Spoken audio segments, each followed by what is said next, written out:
PC Hoops with Coach Kim English continues. Welcome back to PC Hoops with Coach Kim English, and now we are joined by the Friars head coach as he joins us every week. Kim, thank you so much for taking the time to come on the show.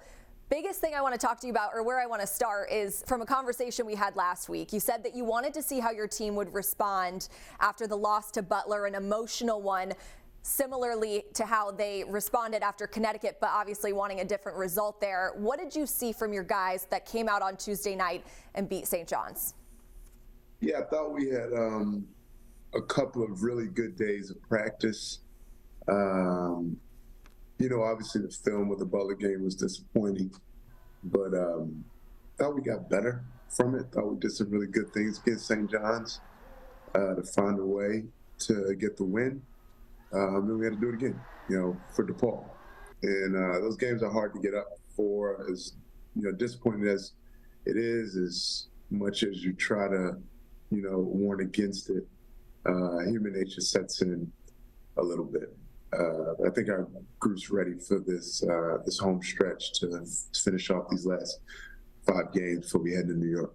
And we heard from you last night, disappointed in the way the ending of that game kind of turned out, with the way the win happened, although it was a win. When you got a chance to look at the tape, what did you see? What are your first thoughts? Well, one, something I didn't think about in the moment was that group, added Jaden Pierre was in that group. That group got us a good lead. A group with Slim, Jaden, Rich, Corey, Garway, those guys, they got us a good lead while we got Devin and Josh a rest there in the second half. But minus Jaden, it was just some teachable moments. And as a coach, it's humbling, but at the end of the day, it falls on us, falls on me. We got to do a better job teaching how to close late. As much as we think we should know or they do know, I said it before, I'll say it again, nothing's taught until it's learned. And it was small things, at the end of that game. Shot a shot too early in the shot clock. When is that late? That late in the game. Anyone that's a driver is on the scout report is now a shooter. We did a poor job switching ball screen. Slim heard us say not to foul late, and he gave up a bucket. Not foul doesn't mean don't guard. So I actually watched the end of the game and took it all on myself. And I look forward to getting with the guys Monday and watching film and learning and continue to get better and grow. How valuable, especially at this point in the season, is it to have those teachable moments, things that you can build on, but also still get that win at a crucial point?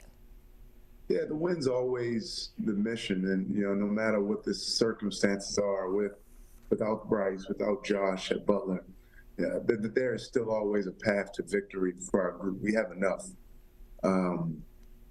I was excited in that game about all the minutes that Garway and Richard and Slim were able to obtain. Winning is the ultimate mission.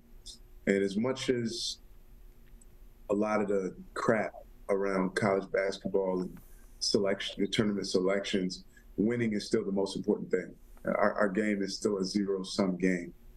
At the end of the day, winning and losing is the only metric that really matters. Big night for Devin Carter, as it seems like is every night, and he was named this week to the Player of the Year mid-season team nationally. For you, as a guy that works with him every single day, for him to get that national recognition, what does that say about the player? And obviously we've been talking about it, but what do you have to say about the kind of season that he's having on a national scale? Yeah, it started in the spring, honestly, spring to summer. His work ethic, his consistency, his durability, his toughness to show up every night, to show up on the top of every team's scouting report. He's just continued to expand his game and grow and improve. I mean, he's having a great game every game and still coming in and out of film sessions in front of the group, privately, with me, with some of the assistants, still getting criticism from us of how he can improve, and just continuing to answer that bell. I think he's had a remarkable season, and I'm just as excited as everyone else to watch him perform in every matchup that we had. Another player I want to ask you about who's had a big week, Josh Oduro. You were saying in your press conference earlier this week that you are the godfather to his son. What's the importance of relationships for you, and how much do you value that in your role as a head coach? Yeah, that means the world to me, to us as coaches, because all we want, truthfully, is, the unconditional trust of our athletes. When they know that what we want for them is equal to or more than what they want for themselves. And obviously, Josh and I share that with each other, and it's beyond basketball. We only get them for 1, 2, 3, 4 years, but they get us for the rest of their lives. And for that to be reign true with Josh and his son Gabe and his wife Caroline, I'm honored to really be there for them and their family for the rest of my life. Yeah, that's incredible. He's obviously been incredible on the court as well for you guys this season. What are the keys, back to the court of it all, to taking on Xavier, one of your worst losses from a point standpoint in Big East play? And how much of is that of a motivation to maybe flip the script and get this win this week? Yeah, I mean, it's whatever the motivation is. It's a really important game for us. They obviously got us good. They played really well. We didn't play well, and we need to be better. We had some good stretches in that game early. I think we were up 11, but they played really well. They rebounded. They pushed it in transition. They made shots. They got shots. They played as well as a game all around as we've seen in this league. But again, like any game, it's about us being better. We can withstand a team playing really well. Creighton played as good as an offensive game as I've ever seen in our building a few weeks ago, but we still found a way to win. It's about us, executing to our principles and our standards.